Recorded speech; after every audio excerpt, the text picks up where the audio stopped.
प्रभु के नाम को धन्यवाद देते हैं। आज फिर से ये समय प्रभु ने हमें दिया है कि उसके पवित्र चरणों में आकर थोड़े समय के लिए हम उसके वचनों को पढ़ सके।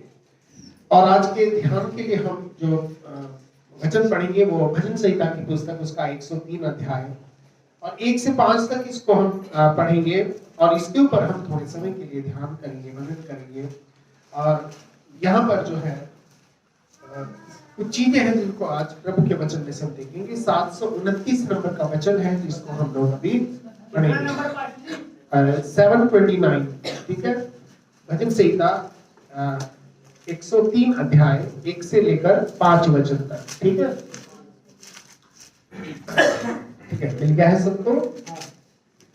हे मेरे मन, यहोवा को धन्य कह जी, और जो कुछ मुझ में है वह उसके पवित्र नाम को धन्य कहे। हाँ, हे मेरे मन यहोवा को धन्य कहे और जो कुछ मुझ में है वह उसके पवित्र नाम को धन्य कहे।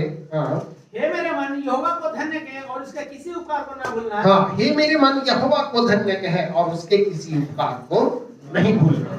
वही तो तेरे सब अधर्म को क्षमा करता, हाँ, तेरे सब रोगों को चंगा करता क्योंकि है। वही है जो तेरे सब अधर्म को क्षमा करता और तेरे सब रोगों को चंगा करता है। जी, वही तो तेरे प्राण को नष्ट होने से बचा लेता है और तेरे सिर पर करुणा और वही तो तेरे प्राण को नष्ट होने से बचा लेता है और तेरे सिर पर दया और करुणा का मुकुट बांधता है। हाँ, वही तो तेरी लालसा को उत्तम पदार्थों से तृप्त करता है, जिससे तेरी जवानी उकाब के समान नहीं हो जाती और जिससे तेरी जवानी उकाब के समान नहीं हो जाती है। तो परमेश्वर के जब इस वचन को हम पढ़ते हैं, इसमें हम 5 रीजन को देखते हैं, 5 कारणों को देखते हैं कि हमें परमेश्वर को धन्यवाद क्यों देना चाहिए। हालेलुया। बाइबल में हम बहुत जगह पर इस बात को पढ़ते हैं कि हम परमेश्वर को धन्यवाद दें, हम परमेश्वर को धन्यवाद दें, हम परमेश्वर को धन्यवाद दें। और धन्यवाद देने का मतलब यह है कि प्रभु मुझे जो तुमने मेरे लिए साथ किया बहुत अच्छा किया, ठीक है।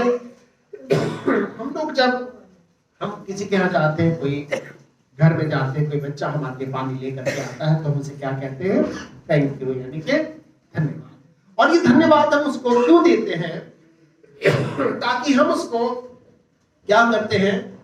उत्साहित करते हैं, ताकि अगली बार फिर हम जाएं तो फिर से वो हमारे लिए क्या लेके आए? पानी लेके आ रहा है, उसे क्या दे? धन्यवाद। धन्यवाद देने में क्या होता है कि आपका कुछ खर्च नहीं होता, लेकिन धन्यवाद हमें कब देना चाहिए? समय पर देना चाहिए। कब देना चाहिए? समय पर। अगर धन्यवाद आज किसी ने आपके साथ भलाई आज करी, धन्यवाद आपको 1 महीना दे रहे हो तो उस धन्यवाद का कोई मतलब नहीं है। तो जब परमेश्वर आपके और हमारे जीवन में कुछ कार्यों को करता है तो हमें उस परमेश्वर को धन्यवाद देना चाहिए। तो एक बात, एक बहुत अमीर व्यक्ति था, काफी अमीर हो गया लेकिन परमेश्वर का डर मानता था। एक और व्यक्ति था जो बहुत गरीब था।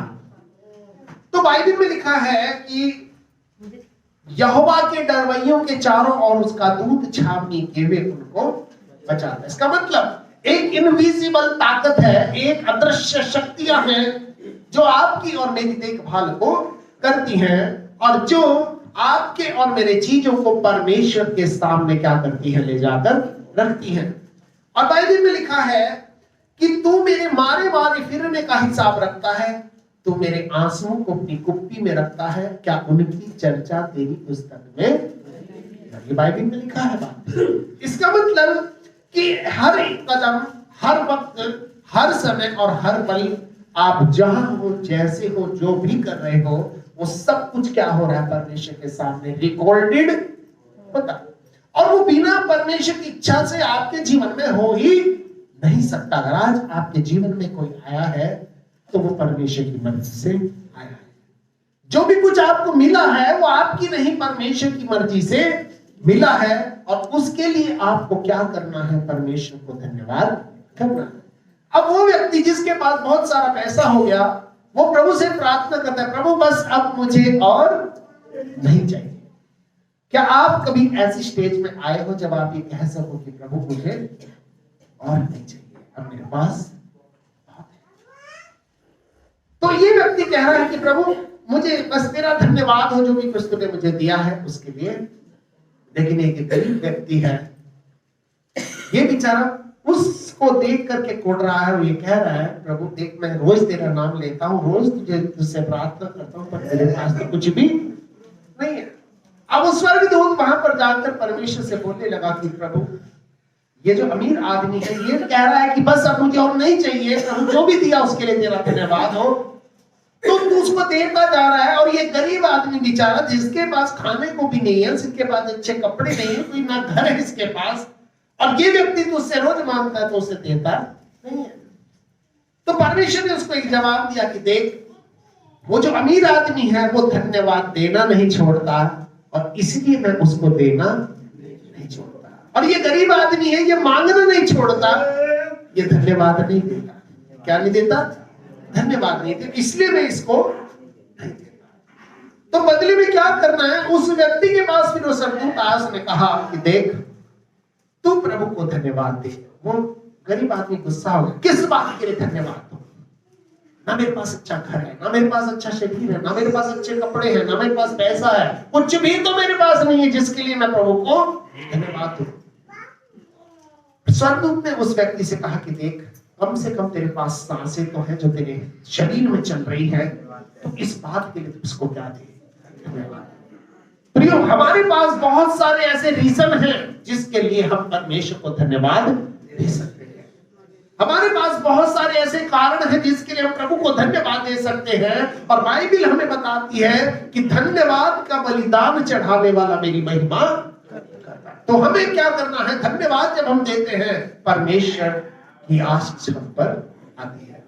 कई बार मैंने आपको एक उदाहरण बताया, मैं जब गढ़वाल में था तो वहां हमारे चर्च में छोटी लड़की आती थी, अंजलि रावत उसका नाम था। और वो जब आती थी बहुत प्रभु में विश्वासी थी, और 12th क्लास में वो पढ़ती थी, और मतलब उस समय 11वीं से वो आना शुरू हुई। तो अब वो आती थी, समय से पहले वो आके बैठ जाती थी, समय से पहले वो झाड़ू लगाना सारा काम करती थी। और एक बार क्या हुआ, बोर्ड का एग्जाम हुआ और उसमें वो बच्ची क्या हो गई? फेल हो गई। तो मुझे भी बड़ा दुख हुआ, इतनी अच्छी लड़की है प्रभु, ये क्यों फेल हो गई? बहुत सारे सवाल मन में थे। तो कई बार जब हमारे जीवन में असफलता आती है तो बहुत सारे सवाल हमारे मन में आते हैं कि मेरे साथ ऐसा क्यों हुआ।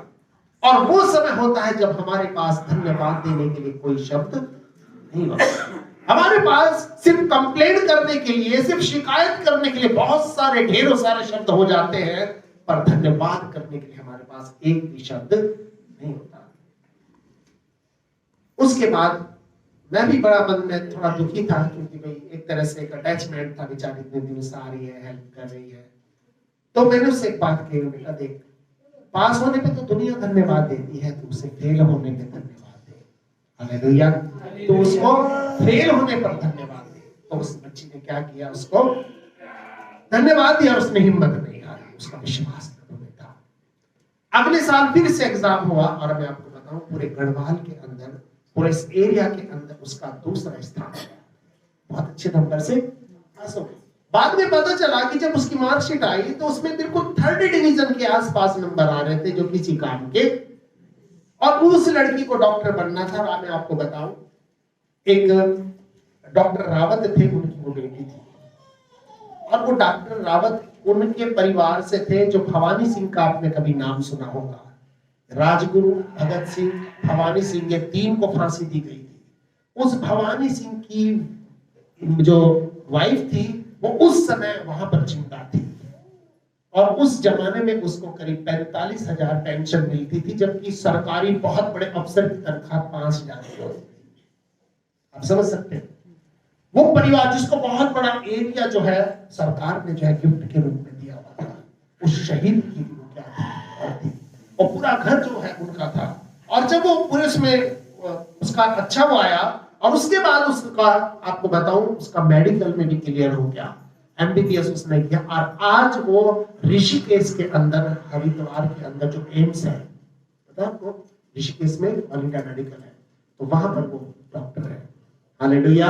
तो कई बार हमें परमेश्वर को धन्यवाद जब देते हैं, जब कुछ होता है, और जब कुछ भी नहीं होता, तो हम सोचते हैं प्रभु किस बात के लिए तुझे धन्यवाद देना। कई बार जब हमारे जीवन में गवाही होती है हम प्रभु को धन्यवाद देते हैं, लेकिन कई बार जब कुछ नहीं होता हम किसी प्रभु को धन्यवाद नहीं देते।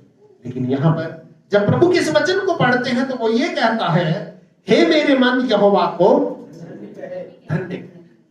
वो ये नहीं कह रहा है मेरे मन यहोवा के लिए भंडारा कर दे, कह रहा हे मेरे मन यहोवा के लिए कुछ काम कर। वो कह रहा प्रभु बस हे मेरे मन तू क्या कर, यहोवा को धन्य कह और जो कुछ मुझ में है वह उसके पवित्र नाम को धन्य कहे। लेकिन कई बार क्या होता है हम दूसरों की खुशियों को देखकर परेशान हो जाते हैं।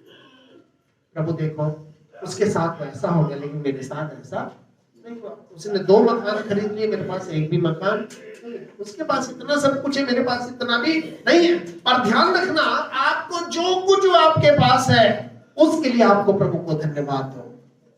कम से कम आपके पास सांस तो है। आज हॉस्पिटल में जाओगे कितने लोग ऐसे हैं जो सांस के लिए तड़प रहे हैं, जो ऑक्सीजन पर वेंटिलेटर पर रहे हैं। कम से कम हमारे पास ये चीज तो है। तो जो भी चीज आपके पास है उसको लेकर आपको क्या करना है, प्रभु को धन्यवाद देना है। और जब हम उसको धन्यवाद देंगे वो देना नहीं छोड़ेगा।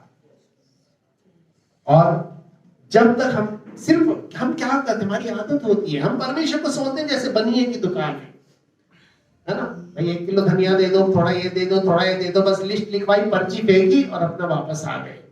लेकिन बाइबल में लिखा है जो यहोवा की बाट जोते हैं। हालेलुया। तो आपको मुझे क्या करना है, परमेश्वर की बाट को जोना, वेट अपॉन द लॉर्ड, परमेश्वर के लिए इंतजार करना है।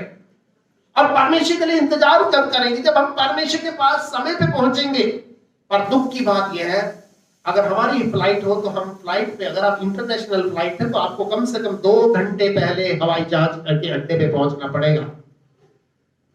और अगर आप लेट हो गए तो वो फ्लाइट आपके लिए रुकेगी नहीं, वो निकल जाएगी। लेकिन हम सोचते हैं प्रभु तो शायद हमारी जेब में रहता है, आराम से जाएंगे, है ना। अभी तो गाने चल रहे हो सकता है दरी ना बिछानी पड़ जाए, हो सकता है कोई और काम ना करना पड़ जाए। और मैं आपको बताऊं जब तक हमारी सोच ऐसी रहेगी हमारे जीवन में कभी भी आशीष नहीं आएगी।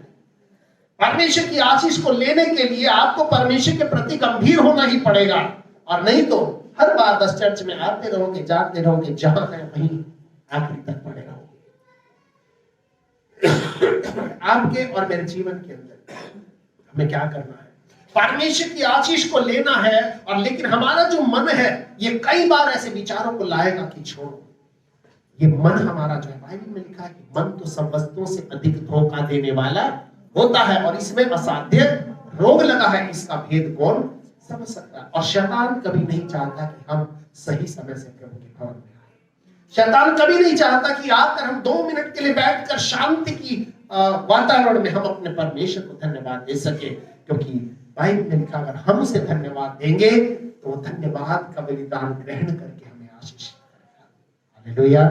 क्योंकि इस दुनिया में कोई भी मेरी बात का बुरा नहीं मानना। हो सकता है इस संडे आप आए हो, अगले संडे आप ना सको, हो सकता है अगले संडे आप शायद ना सको। आज ये दिन जो है बाइबल में आज वो दिन है जो यहोवा ने, हम इसमें क्या हो, आनंदित हो और क्या हो, मगन हो। हम जीने के लिए बहुत सारी उम्र लेकर आए हैं लेकिन एक पल का हमें पता इस वक्त हमारे साथ क्या हो सकता है। क्योंकि बाइबल में लिखा है कि मनुष्य चलता तो है लेकिन उसके कदम उसके अधीन नहीं होते। किसके अधीन होते, परमेश्वर के अधीन होते। इसलिए परमेश्वर के प्रति हमें अपने जीवन में गंभीर होना ही पड़ेगा। परमेश्वर के पास आने के लिए अगर कोई नाराज होता है हो जाए, काम छूटता है छूट जाए, कोई दिक्कत नहीं, बिजनेस बंद होता है हो जाए, लेकिन परमेश्वर दूर नहीं होना चाहिए। अगर परमेश्वर आपके साथ है तो सब कुछ आपके साथ होगा। हालेलुया। ये भाई अभी गवाही दे रहे थे, इनका बेटा अंशु काफी प्रयास कर चुका था, सब कुछ कर चुका था। हमने भी उसको यही समझाया भाई तुम प्रभु के भवन में आओ, आपके लिए प्रार्थना करेंगे। और वो बहुत हेल्प करता था, बैकग्राउंड में रहता था लेकिन चर्च की बहुत हेल्प करता था। ये सामान लाना, वो करना, ये छोटे छोटे काम करना, गुब्बारे लगाना, गुब्बारे सजाना, बहुत चीजों में मदद करता था। और मैंने भी एक बार उससे बात यही समझा, तुम प्रभु को हर बात के लिए धन्यवाद दो। हालेलुया। आज वही बच्चा है जो इंग्लैंड के अंदर बैठा है, यूके के अंदर बैठा है।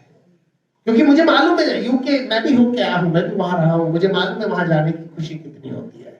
दुनिया के किसी कोने में घूम करके आप आ जाओ, कहीं का नाम नहीं होगा, लेकिन विलायत होकर के आप आ जाओ। उर्दू में बोलते थे विलायत पास है, विलायत से लौटा हुआ है। वर्ल्ड का सबसे नंबर 1 क्या है? वो देश है। वहां पर आप होकर के आ जाओगे, उसके बाद आपका वीजा खुल जाएगा। पूरा वर्ल्ड आपके लिए बिल्कुल क्या मुट्ठी में हो जाएगा। कहीं का भी आपको आराम से वीजा लग जाएगा, चाहे अमेरिका हो, कनाडा हो, ऑस्ट्रेलिया हो, किसी भी जगह आप आराम से जा सकते हो। लेकिन मैं आपको ये बताना चाहता हूं, हर बात के लिए हमें क्या करना है? परमेश्वर के नाम को धन्यवाद देना है और उसके भय को अपने जीवन में बांधना है। हम ये ना सोचे कि देखो वो तो आता नहीं, मैं क्यों। अरे आपको दुनिया से क्या लेना, आपको अपने जीवन से लेना है। आपके जीवन में कमी होगी, घटी होगी, आपका पड़ोसी आपको खिलाने नहीं आएगा। आप बीमार होंगे, आपका पड़ोसी आपके लिए डॉक्टर लेकर नहीं आएगा। आपके जीवन में कोई परेशानी हो, आपको ही झेलना पड़ेगा, क्योंकि जीवन आपका है और आप ही को मालूम है मेरे जीवन में क्या कमी है, क्या घटी है। हम जब भी प्रभु के पास आते हैं, इस बात को ध्यान रखें। वचन में लिखा, हे मेरे मन यहोवा को धन्य कह। दूसरा वचन, हे मेरे मन यहोवा को धन्य कह, उसके किसी एहसान को नहीं। हम कई बार अच्छी चीजों को जो प्रभु हमें देता भूल जाते हैं, और इसी कारण से हम अपने जीवन में कभी आगे नहीं बढ़ पाते। इस दुनिया में जो भी कुछ प्रभु ने आपको दिया, चाहे 1 रुपया क्यों ना दिया हो, उसके लिए भी आपको क्या करो? प्रभु को धन्यवाद। क्योंकि स्वर्गदूत को प्रभु ने कहा, देख वो धन्यवाद देना बंद नहीं करेगा, इसलिए मैं भी उसको देना नहीं करूंगा। तो हम हर चीज के लिए प्रभु को धन्यवाद दो। आपके पास बीमारी है, आप धन्यवाद दो, क्योंकि प्रभु कम से कम मैं चल तो सकता हूँ। दुनिया में कितने लोग ऐसे जिनके पैर भी नहीं है, मैं कम से कम प्रभु देख तो सकता हूँ। दुनिया में कितने लोग हैं जिन्होंने कभी हरी घास को भी नहीं देखा, उनको मालूम ही नहीं कलर क्या होता है।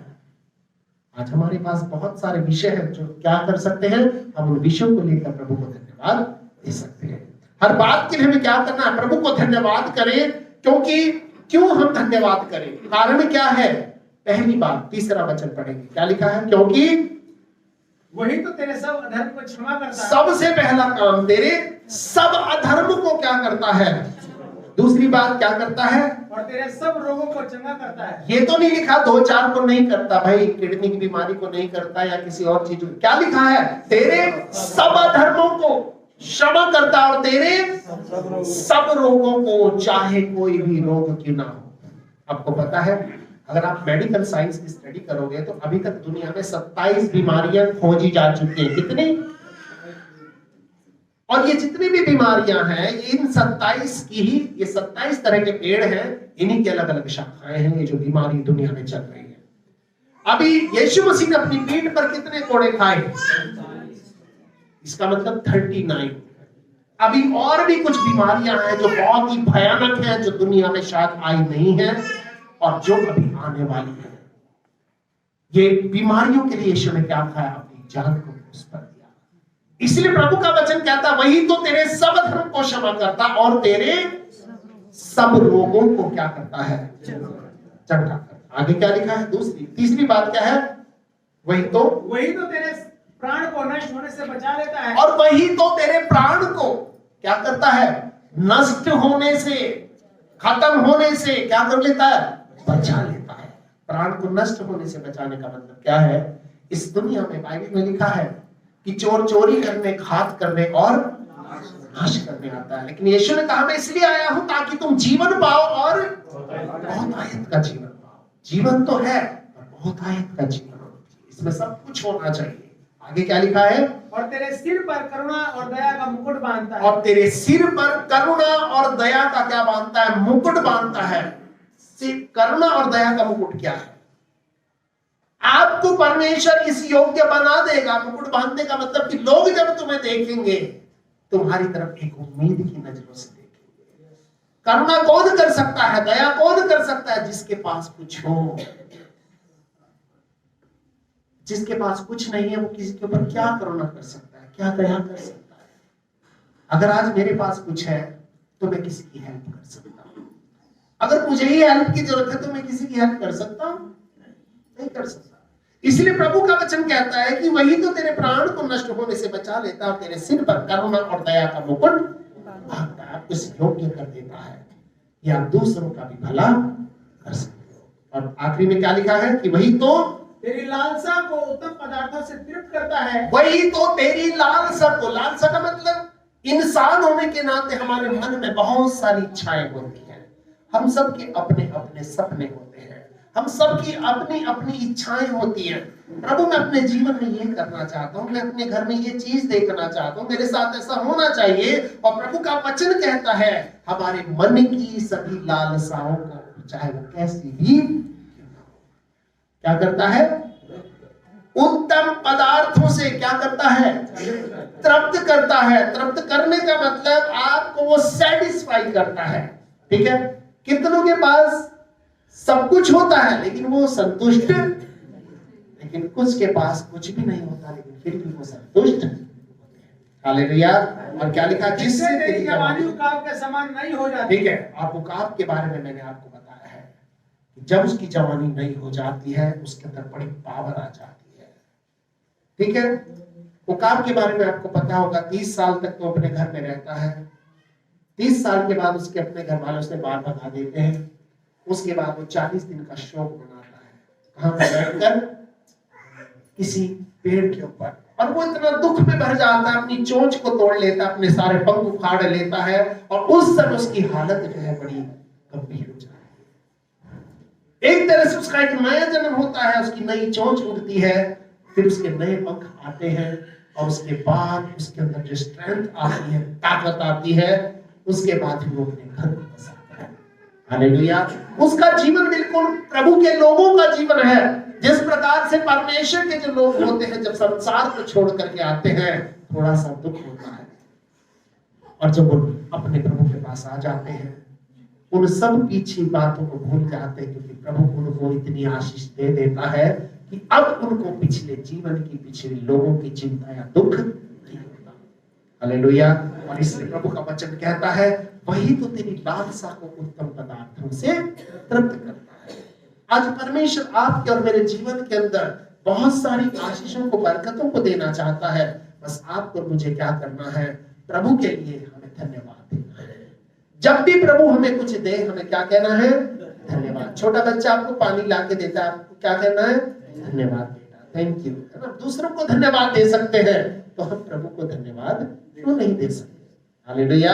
हमें प्रभु को धन्यवाद देना है और इसीलिए परमेश्वर इस प्रकार आपके मेरे जीवन को आशीष देना चाहेगा, आपके मेरे जीवन को आशीष देना शुरू करेगा। आप ये मत देखो कि प्रभु मेरे पास तो कुछ नहीं है, मैं किस बात के लिए धन्यवाद दूं। आप कम से कम जिंदा हो इस बात के लिए धन्यवाद दे सकते हो। और जब आप प्रभु को धन्यवाद दोगे तो परमेश्वर अपनी आशीषों को रोकेगा नहीं बल्कि भेजता रहेगा। हालेलुया। परमेश्वर इस वचन के द्वारा हम सबको आशीष दे। आइए हम सब लोग अपनी आंखों को बंद करेंगे और अपने सरों को सर्वशक्तिमान प्रभु के सामने झुकाकर हम लोग इस समय प्राप्त हो जाएंगे। हमारे सर्वशक्तिमान प्रेमी और पवित्र परमेश्वर, हम आपके नाम को धन्यवाद देते हैं। आज ये अच्छा अवसर तूने हमें दिया है ताकि तेरे वचन में से कई चीजों को प्रभु आज हम पढ़ सके, उसको जान सके, उसको समझ सके। पिता परमेश्वर, जब तक हम तेरे साथ हैं तेरी आशीषें हमारे साथ बनी रहेगी प्रभु। और पिता परमेश्वर, जब तक हम तुझे धन्यवाद देते रहेंगे तू देना नहीं छोड़ेगा, तू देता रहेगा। कहां से देगा हम नहीं जानते, तो किसी ना किसी को हमारे जीवन में भेजेगा जो हमारी जरूरतों को पूरा करेगा। तो कोई ना कोई जरिया ऐसा बनाएगा प्रभु जिससे हमारे सपने पूरे होंगे, हमारी लालसाएं पूरी होंगी, हमारी दुनिया की जरूरतें पूरी होंगी। पिता परमेश्वर, हम इस समय प्रार्थना करते हैं हर एक भाई बहन, बच्चा, बुजुर्ग जो भी आज यहाँ पर तेरे चरणों में आए हैं प्रभु, इन सबों के जीवन को, परिवार को इस समय हम तेरे पवित्र और बलवंत हाथों में समर्पित करते हैं और तुझसे विनती करते, प्रार्थना करते हैं कि प्रभु इन सभी को आप आशीषित करें। इनके जीवन में प्रभु धन्यवाद का बलिदान चढ़ाने वाली एक ऐसी आत्मा कार्य करे। हर बात में तेरा भय रखते हुए तेरे पवित्र मंदिर की ओर प्रभु जी दंडवत करते हुए तेरी भय को अपने जीवन में लेते हुए प्रभु जी धन्यवाद तुझे करते रहे और अपने जीवन को हर दिन, हर घड़ी, हर पल तेरी आशीष, तेरी बरकतों से भरते रहे। हम सारा आदर महिमा आपको देते हैं और सब कुछ आपके पवित्र हाथों में हम सौंप देते हैं और धन्यवाद करते हैं महान परमेश्वर, क्योंकि आपने हमारी प्रार्थना को सुना है। और धन्यवाद के साथ एक प्रार्थना हम अपने उद्धारकर्ता, मुक्तिदाता प्रभु यीशु के पवित्र नाम से मांगते हैं। इसे सुने और ग्रहण करें और हम सब जो लोग प्रभु के हैं मिलकर के कहेंगे आमीन। अब हमारे प्रभु यीशु मसीह का अनुग्रह, पिता परमेश्वर का प्रेम और पवित्र आत्मा की सहभागिता से लेकर हमेशा तक हम सब लोगों के साथ होती रहे। आमीन। सबको जय मसीह।